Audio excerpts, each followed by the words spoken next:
কি গো রতনদা, এই বৃষ্টির মধ্যে বাজারের দিকে আসলে যে? বৃষ্টির মধ্যে শুধু আমি একা এসেছি নাকি? তোমরাও তো বৃষ্টির মধ্যে বাজারে এসেছো। সে তো এসেছি, কিন্তু জানতে চাচ্ছি কেন বৃষ্টির মধ্যে বাজারে এলে? আর তোমার হাতে তো দেখছি একটা থলে, ওই থলের মধ্যে কি বা নিয়ে যাচ্ছ? মেয়েটা কদিন ধরে মাংস খাবে বলে বায়না ধরেছে। বললাম পরে এনে দেব, কিন্তু তার কান্না কোনোভাবেই থামানো গেল না। সে এই বৃষ্টির মধ্যে মাংস ভাজা খাবেই খাবে। মেয়ের কথা, বর্ষার মধ্যেই তার মাংস ভাজা চাই। মেয়েটা হয়েছে জেদি। বর্ষা শেষ হলে মাংস নিয়ে গেলে তখন আর খাবে না। তাহলেই তো তোমার আয় রোজগার ভালোই। হ্যাঁ, আমরা দুমুঠো ভাত খেতে পারি না ঠিক মতো, তুমি মাংস কিনে খাচ্ছ? তেমন কোনো ব্যাপার নেই, মেয়ের জেদ, তাই বাধ্য হয়ে কিনতে হলো। আমরা বাধ্য হয়ে তো মাংস কিনতে পারি না, তুমি মাত্র মেয়ে একটু জেদ করেছে বলেই সেই জন্য মাংস কিনে নিয়ে যাচ্ছ। বাবা বাবা বাহ! ছেলে মেয়ে হয়নি তো কিভাবে বুঝবে? আগে ছেলে মেয়ের বাবা হও, তখন বুঝবে বাবা হওয়ার যন্ত্রণা কতটুকু। বৃষ্টি তো আস্তে আস্তে বাড়ছে, আমি তাহলে গেলাম। হ্যাঁ,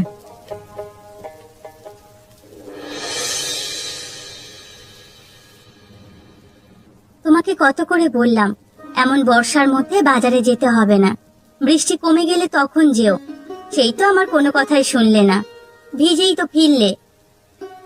গিয়েছিলাম তো ছাতা নিয়েই, বৃষ্টি হঠাৎ এমন করে বেড়ে গেল, ছাতা কিছুই মানলো না। এমন ভাবে বাতাস এবং বৃষ্টি বইতে শুরু করলো, মনে হচ্ছে ছাতা সহ আমাকে উড়িয়ে নিয়ে যাবে। সেই জন্য তো বললাম এই ঝড় বৃষ্টির মধ্যে বাইরে বের হয়েও না। দেখোনি মেয়েটা কত করে জিদ করেছে। এখন যদি আমি বাজারে না যেতাম, তাহলে মাংস আনতাম কোত্থেকে মেয়ের জন্য? এমন করে মেয়ের জেদ সব সময় শুনতে হয় না। তুমি তো আর বাবা নও, আমি হচ্ছি মেয়ের বাবা। মেয়ে কিছু বললে না এনে দিতে পারলে সেটা আমার কতটা খারাপ লাগে তুমি কি বোঝো? তা আমার মেয়েটা কই, ওকে তো দেখছি না। তোমার মেয়ে হয়তো বা কারোর বাড়িতে খেলতে গিয়েছে, ঝড় বৃষ্টির মধ্যে এখনো ঘরে ফেরেনি। কি বলছো তুমি? এত ঝড় বৃষ্টির মধ্যে কার বাড়িতে আছে? চিন্তা করতে হবে না, হয়তো বুড়িমার বাড়িতেই আছে। সেখানে ছাড়া তো আর কোথাও যায় না। তাহলে কি আমি মাংসগুলো রান্না করে ফেলবো নাকি? না না গিন্নি, মাংসগুলো এখন রান্না করো না, মাংসগুলো হাঁড়ির মধ্যে রেখে দাও। মেয়েটা আসলে প্রথমেই মাংস দেখতে চাইবে। তুমি যদি এখনই মাংসগুলো রান্না করে ফেলো, তো দেখতে না পেয়ে আবার জেদ করবে। আমার সাথে এত কিছু হলে আমি এত সামলাতে পারবো না বাবু। তোমার মাংস রান্না করতে হবে না তোমাকে। আচ্ছা ঠিক আছে, আমি রেখে দিচ্ছি। তোমার মেয়ে আসুক, তারপর ওকে দেখিয়ে রান্না করব। এই ভোলানাথ দা, এই রতনের প্রতিবেশী হয়ে একটা ঝামেলার মধ্যেই আছে। সালা নিজে তো শান্তিতে থাকছে, আমাদের শান্তিতে থাকতে দিচ্ছে না। কেন রে লালটু, রতন আবার কি করলো? ওই রতন কি করলো সেটা এখনো তুমি বুঝতে পারছো না? আরে না না, আমি তো কিছুই বুঝতে পারছি না। তুই কি বুঝতে পারছিস সেটা আমাকে বল, তাহলে তো আমিও বুঝতে পারবো। মাঝে মাঝে কিছু কথা দাদা তুমি বুঝেও বোঝো না। ওই রতনের জন্য তোমার আমার দুজনের ক্ষতি হবে, সেটা কি তুমি বুঝতে পারছো না? আরে আমি অত তোর মতো বুঝি না রে, একটু বুঝিয়ে বললে তো বুঝি বাবা। ওই রতন প্রত্যেক দিন ভালো ভালো বাজার করে সেগুলো বাড়িতে নিয়ে রান্না করে। তা আমাদের বাড়িতে সেই রান্নার ঘ্রাণ চলে আসে সারাক্ষণ। সেইগুলো নিয়ে আমার বউ কানের কাছে ঘ্যান ঘ্যান ঘ্যান ঘ্যান ঘ্যান ঘ্যান করে কথা শোনায়। আজকে নিশ্চয়ই আর আস্ত রাখবে না, বউয়ের কথা শুনতে হবে। তুই এই একটা মনের কথা বলেছিস রে, তোর বৌদিরও একই অবস্থা। সারাক্ষণ বলে রতন একা মানুষ, এত কাজ করে, তোমরা দুই ভাই মিলে কি করো? কিছুই কি করতে পারো না? হ্যাঁ, রতনকে দেখো, দিয়ে কিছু শেখো। আজ একই অবস্থা হবে, কিভাবে বাঁচতে পারি বলতো? আমার কাছে একটা বুদ্ধি আছে দাদা, আমরা রাতে গিয়ে ওর বাড়ি থেকে মাংস রান্নার হাঁড়িটা নিয়ে আসবো। বাহ, তুই একটা ভালো বুদ্ধি দিয়েছিস তো। রাতে আস্তে করে তাহলে আমাকে ডাক দিস, বৌদি যেন শুনতে না পায়। আচ্ছা ঠিক আছে দাদা।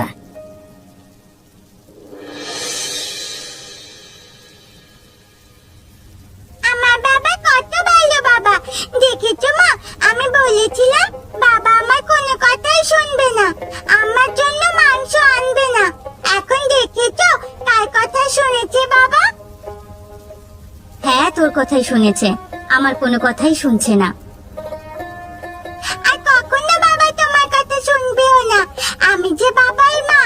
আমার কথাই তো বাবা শুনবে। বলো বাবা, শুনবে না? তুমি তো আমার মা, তোমার কথা না শুনে আমার উপায় আছে বলো? তোমার কথা তো আমার শুনতেই হবে। হ্যাঁ বাবা, তুমি আর আমি এক দলে। মায়ের কথা তুমি কখনো শুনবে না। আমি হচ্ছি তোমার বড় মা। এখন থেকে তুমি আমার সব কথা শুনবে।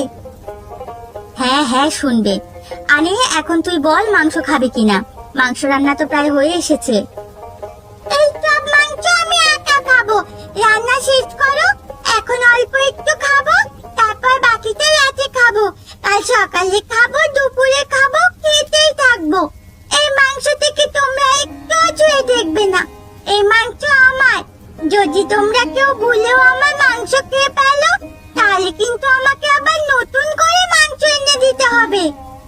হ্যাঁ রে মা, তোর সব কথাই আমি শুনবো। শুনেছো? তোমার মেয়ের কথা শুনেছো? লাই দিয়ে দিয়ে মেয়েটাকে মাথায় তুলে ফেলেছো। আহা গিন্নি, মেয়েটা হয়তো অনেক বেশি করেই মাংস খেতে ইচ্ছে করেছে, সেই জন্যই সবটা নিজে খেতে চাইছে। সমস্যা নেই মা, সবটা তুই খাবি, তোর জন্যই সবটা রেখে দেওয়া হবে। এই তো আমার ভালো বাবা। আমার বাবা পৃথিবীর সবচেয়ে ভালো বাবা।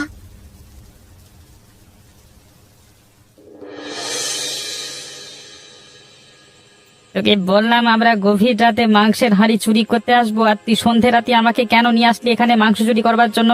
তুই কি চাস আমরা দুজনেই এখান থেকে মানে ধরা পড়ে যাই এখন? ভেবেছিলাম তো গভীর রাতে আসবো, পরে মনে পড়লো গভীর রাতে এসে কোনো ফায়দা নেই, তাই তোমাকে এখনই ডেকে নিয়ে আসলাম। ওরে তোর জন্য তো বইয়ের হাতে মার খাবো রে গাধা। ওরে ডাকছিস দেখে আমাকে বলছে ডাকছে কেন, আমি কোনো রকম একটা ছুতো দিয়ে বেরিয়ে এসেছি।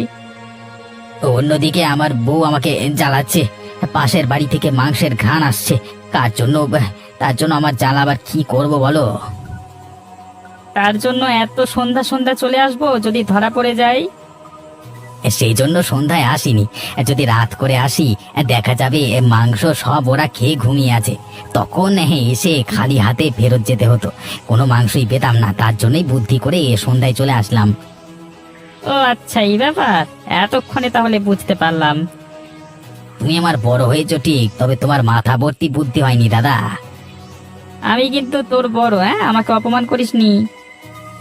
আচ্ছা ঠিক আছে ঠিক আছে, আস্তে কথা বলো। ঘরের মধ্যে ওরা হয়তো জেগেই আছে, এখনো রাতের ভাত খায়নি। তার আগেই চলো দুজনে গিয়ে রান্নার হাঁড়িটা নিয়ে আসি। চল চল, তবে আস্তে আস্তে সাবধানে যেতে হবে আমাদের। হ্যাঁ হ্যাঁ, সাবধানে এসো।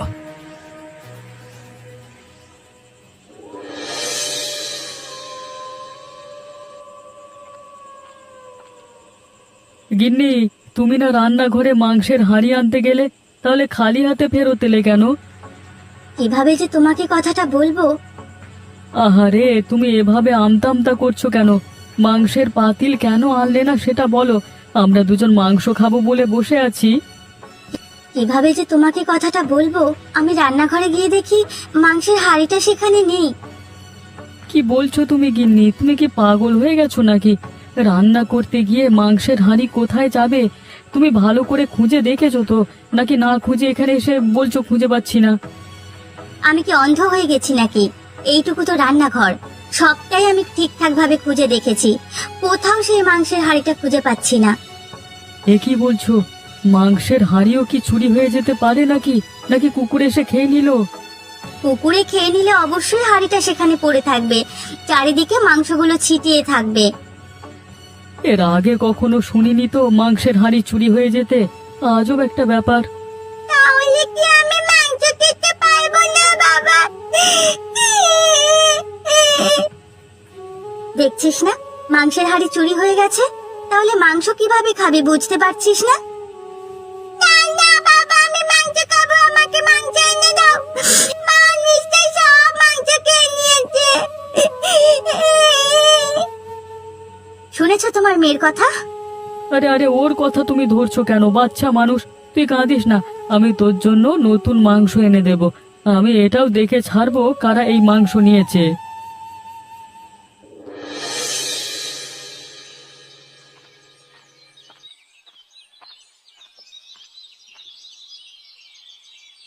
রতনদা, ও রতনদা, বাড়িতে আছো নাকি? কে গো? এই সাত সকালবেলা কে ডাকছে আমাকে? আমি অমিতের বউ রাধিকা।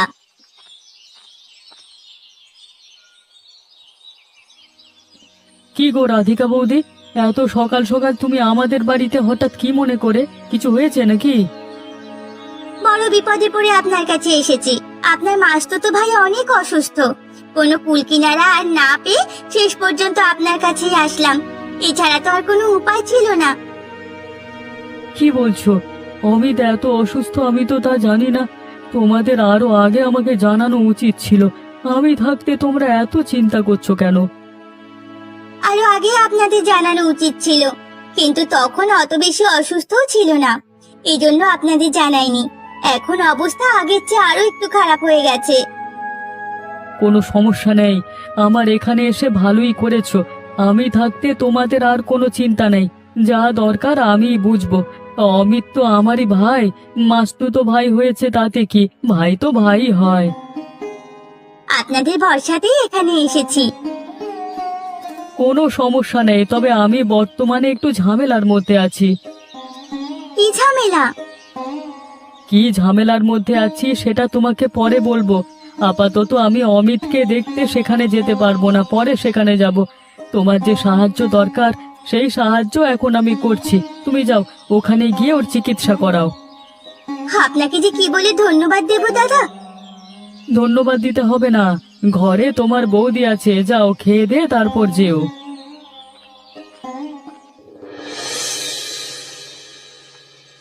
কি গো বুড়িমা, কোথায় যাচ্ছ তুমি? জানিসই তো, আমার নির্দিষ্ট কোনো জায়গা নেই। যেখানে যাব, আমার কাজ হচ্ছে সারা গ্রাম ঘুরে বেড়ানো, মানুষের খবর নেওয়া। এছাড়া আমার আর কোনো কাজ নেই। তা তুই কোথায় যাচ্ছিলি রতন? বুড়িমা, আমি তো তোমার বাড়িতেই যাচ্ছিলাম। কেন রে রতন, আমার বাড়ি কি কাজে যাচ্ছিলি? আজকাল তো তোমাকে দেখাই যায় না। কতদিন আগে আমার বাড়িতে গিয়েছিলে, তা কি মনে আছে নাকি ভুলে গেছো?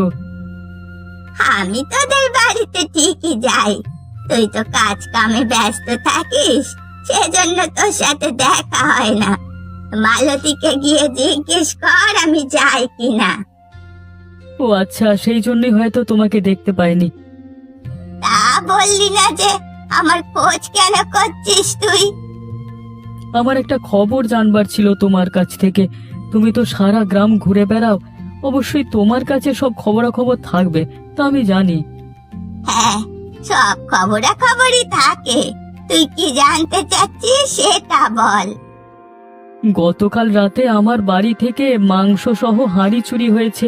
তা কারা এই মাংস চুরি করতে পারে সে ব্যাপারে তোমার কি কোনো ধারণা আছে বুড়িমা? কি বলছিস? মাংস সহ হাঁড়ি চুরি হয় নাকি? কখনো হয়নি, এখনই হয়েছে। এখন তোমার কাছে খবর আছে নাকি সেটা বলো। আমি তো তেমন কিছু জানি না, তবে আমার বাড়ির পাশে ভোলানাথ ও লালটুর বাড়ি থেকে মাংস রান্নার ঘ্রাণ পেয়েছি। ওদের যা অবস্থান, মাংস কেনার সাধ্য নেই। প্রমাণ ছাড়া তো কিছু করা যায় না। তুই যখন আমাকে বলেছিস, দেখি আমি তোর জন্য কি করতে পারি। তুই যা, বাড়ি যা।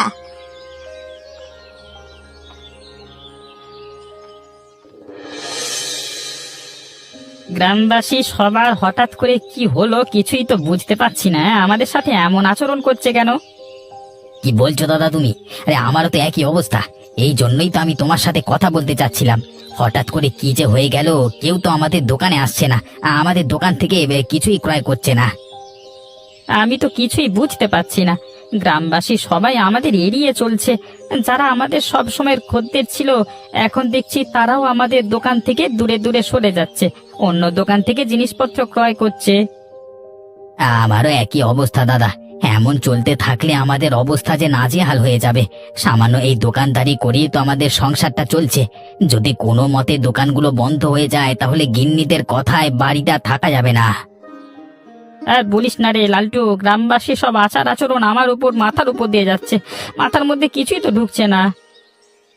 তোমার মাথায় না ঢোকারই কথা। তোমার মাথা তো এমনি তো মোটা, সহজে কিছু ঢোকে না। আবার তুই শুরু করলি, এমনিতেই ঝামেলার মধ্যে আছি, তার মধ্যে তোর আবার এই বকবকানি, উল্টো পাল্টা কথা। যা, তোর সাথে কোনো কথাই বলবো না।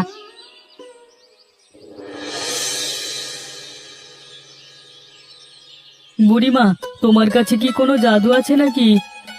কিরে রতন, আমার কাছে আবার জাদু আসবে কোত্থেকে? আজকে হঠাৎ বলছিস আমার কাছে নাকি জাদু আছে? তা কি জন্য এ কথা বলছিস তুই? লালটু এবং ভোলানাথের দেখছি খারাপ অবস্থা, দুজন মিলে বাজারে বসে কাঁদছে। সবকিছুই যে তোমার কামাল সেটা তো আমি ভালো করেই বুঝতে পারছি। তা কি এমন জাদু করলে যে ওদের এই নাজেহাল অবস্থা হলো? আমি কিছু করিনি, যা করার গ্রামবাসী করেছে। গ্রামবাসী সবাই তো আর হঠাৎ করে এমন আচরণ করতে পারে না। নিশ্চয়ই তুমি কিছু না কিছু একটা বলেছো, সেই জন্যই গ্রামবাসী ওদের থেকে মুখ ফিরিয়ে নিয়েছে। আমার তো কাজই হচ্ছে সত্যের পথে থাকা, অন্যায়কে খুঁজে বের করা। সেজন্যই আমি দেখছি কিভাবে গর্ত খুঁড়ে অন্যায়কে টেনে বার করতে পারি। তুমি ওদের এই হাল কি করে করলে বুড়িমা, বলো তো আমাকে একটু। আমি তেমন কিছুই করিনি। গ্রামে সবার কাছে তোর বাড়ি থেকে যে মাংসের হাড়ি চুরি হয়েছে সেটা ছড়িয়ে দিয়েছি। বাকি কাজ আর আমায় কিছুই করতে হয়নি, সব গ্রামবাসী করেছে। তুমি যে কি দিয়ে কি করো না বুড়িমা, আমরা কিছুই বুঝতে পারি না, শুধু অবাক হয়ে যাই। তুমি একদম ঠিক বলেছো গিন্নি, আমাদের কাছে যে কাজ খুবই কঠিন, বুড়িমার কাছে সেই কাজ খুবই সহজ। সেটাই তো দেখছি, বুড়িমা সহজে ভোলানাথ আর লালটুকে কাবু করে ফেলেছে। বেচারাদের এমন খারাপ অবস্থা যে দেখে আমারই হাসি পাচ্ছে। সবে তো মাত্র শুরু, হাতে কোনো একটা প্রমাণ আসুক, তারপর আসল খেলা জমবে। তোরা শুধু দেখতে থাক আমি কি করি। শেষ অবধি তুমি এসেছো রতনদা, আমি তো তোমার জন্য অপেক্ষা করছিলাম। কখন তুমি আসবে, তোমাকে দেখবো আর দুটো কথা বলবো। হ্যাঁ অমিত, আমি এসেছি। হ্যাঁ, আপনি ভাবতেও পারবেন না দাদা, আপনাকে দেখার জন্য কতটা ব্যাকুল হয়েছিল। বারবার আমাকে আপনার কথা জিজ্ঞেস করছিল। পরে বলতে লাগলো আপনি হয়তো আর আসবেন না। আমি এত করে বলছি রতনদাকে খবর পাঠিয়েছি, তুমি চিন্তা করো না, তিনি চলে আসবেন। তাও আপনার ভাই আমার কোনো কথাই শুনছিল না, বারবার বলছিল তুমি যাও, গিয়ে রতনদাকে নিয়ে এসো। কিরে অমিত, তুই এত পাগলামি করেছিলিস কেন? অসুস্থ শরীর নিয়ে তোর এত পাগলামি কিন্তু ঠিক হয়নি। আমি কি করব দাদা বলো, এই দুনিয়ায় আপন বলতে শুধু তোমরাই আছো। আমার অবস্থা তো তেমন একটা ভালো নয়, তাই জন্যই বারবার তোমাকে দেখতে ইচ্ছে করছিল। আমি চলে এসেছি, তোর কোনো চিন্তা করতে হবে না, তুই সুস্থ হয়ে যাবি রে। ওই দিনে আসতাম, বাড়িতে একটা ঝামেলা হয়েছে সেই জন্য আসতে পারিনি। কি ঝামেলা দাদা? তোর ভাগ্নি নেহা মাংস খাবে, মাংস এনে দিলাম। কারা জানি রাতে সেই মাংসের হাঁড়ি সহ চুরি করে নিয়েছে, তাই চোর ধরবার চেষ্টা করছি। শেষ পর্যন্ত বুঝি মাংসও চুরি হচ্ছে? তোমাকে একটা কথা বলবো দাদা। বল না, কি বলতে চাস? কদিন ধরে আমারও বড় মাংস খেতে ইচ্ছে করছে। আহা, সমস্যা নেই, তুই সুস্থ হ, তারপর আমার বাড়িতে আয়, দুই ভাই মিলে পেট ভরে মাংস খাবো। তোকে তো বললাম বাড়িতে একটু ঝামেলা আছে, তোর যা দরকার আমি দাদিকে দিয়ে যাচ্ছি, কোনো চিন্তা করবি না, সুস্থ হয়ে যাবি রে। আর সুস্থ হয়ে আমার বাড়িতে আসবি, কেমন? আচ্ছা আচ্ছা, ঠিক আছে দাদা।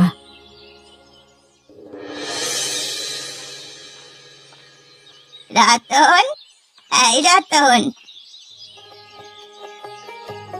বাড়ি আছিস নাকি? তোর জন্য একটা ভালো খবর নিয়ে এসেছি, এদিকে আয়, শুনে যা। বাবা, ও বাবা, বুড়িমা তোমাকে ডাকছে, এদিকে এসো তো।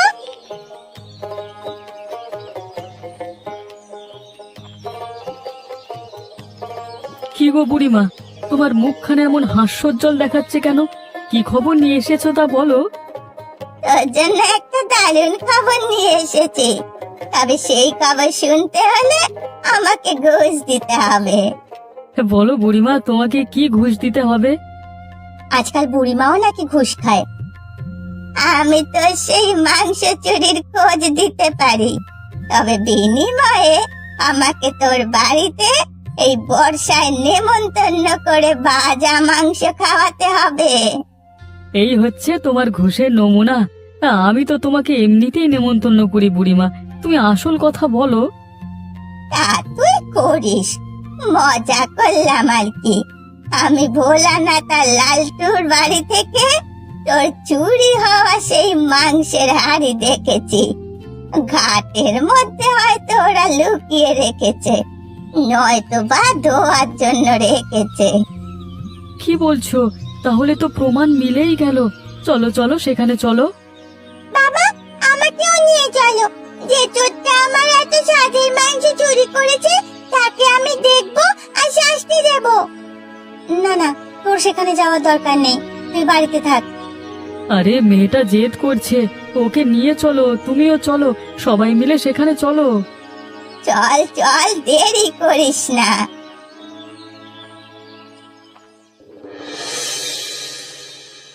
কি হলো কি? তোমরা সবাই মিলে এভাবে আমাদের বাড়িতে জড়ো হয়েছো কেন?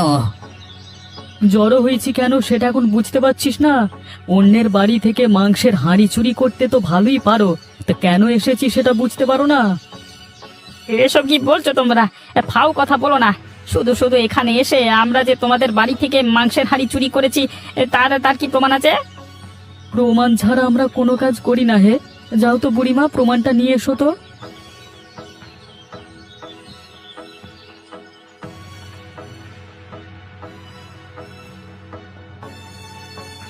এই তো আমার হাড়ি, এটাই তো আমাদের হাড়ি।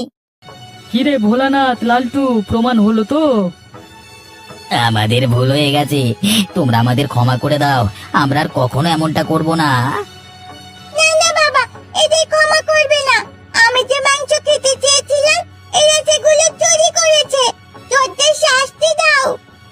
এমনিতেই আমরা অনেক শাস্তি পাচ্ছি, গ্রামের সবাই মিলে আমাদের শাস্তি দিচ্ছে। আমাদের দোকান চলছে না, কোনো খদ্দের নেই, অভাবে মরছি। তোমরা দয়া করে নতুন কোনো বড় শাস্তি দিও না। রতন, ওরা এমনিতেই শাস্তি পাচ্ছে, তা সত্য কথা। তা ওরা যেহেতু এত বড় অন্যায় করেছে, ছোট আকারে শাস্তি দে ওদের। বুড়িমা, তুমি যেহেতু বলছো সেহেতু আমি আর কিছু বলবো না। তুমিই বলে দাও ওদের শাস্তি কি হতে পারে। ওরা যে পরিমাণ মাংস চুরি করেছে তার দ্বিগুণ পরিমাণ টাকা বা মাংস তোদের দেবে। সাথে আমাদের নদীতে 7 বার ডুব দিয়ে বলবে আমরা কখনো আর এমন অন্যায় কাজ করব না। এই তো শাস্তি হয়েছে বুড়িমা।